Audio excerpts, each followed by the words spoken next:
Finally guys 30টা রোজার পরে মুক্তি পেল শয়তান ওই টিকটকার। আর হ্যাঁ গাইস, আমাদের এখন সেই সমস্ত কন্টেন্ট হজম করতে হবে যে সমস্ত কন্টেন্ট আমরা সারা মাস টয়লেটে বসে ত্যাগ করতাম। আমি মানছি তারা টিকটকার, তাদের দ্বারা ভালো কিছু করা পসিবল নয়।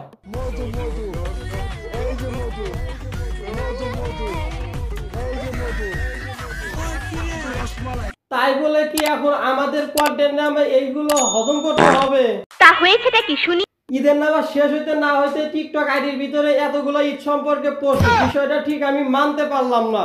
ভাই বাদ দেন, মায়া মানুষ।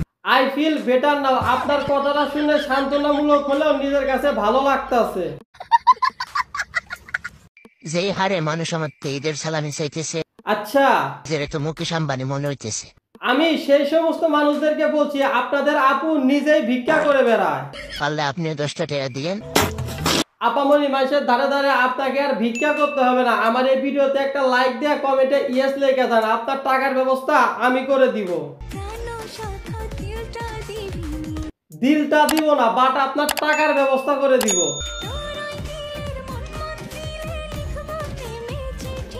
আপামনি হয়তো ভুলে গেছেন এইটা ডিজিটাল যুগ, এখন মানুষ চিঠি না লেখে হোয়াটসঅ্যাপে মেসেজ করে। আমার ভুল হয়েছে, ক্ষমা করে দেন। টিকটকাররা যে ক্ষমা পাইবে এটা তো হাস্যকর। ভাত পায় না খাইতে, টিকটকারদের কিছু কিছু কন্টেন্ট দেখলে মাথায় পানি আসে, আমার মাথা ঘুরছে। সো আজকের ভিডিও এতটুকু। ভিডিওটি ভালো লাগলে একটা লাইক দিও, চ্যানেল হলে সাবস্ক্রাইব করো। আর ভিডিওটি একান্তই ভালো না লাগলে দিস চ্যানেলে এতটা ইম্পর্টেন্ট নয় যে চ্যানেলটি সাবস্ক্রাইব করতে হবে। ভিডিওটি দেখছে এতটুকু না, শুধু নামটা মনে রাখো। আরে বাপ রে। আমার দ্বারা কেউ স্পন্সর বা প্রমোট করতে চাইলে জিমেইলে নক দিতে পারো, মেইল আছে ডেসক্রিপশনে। আল্লাহ হাফেজ।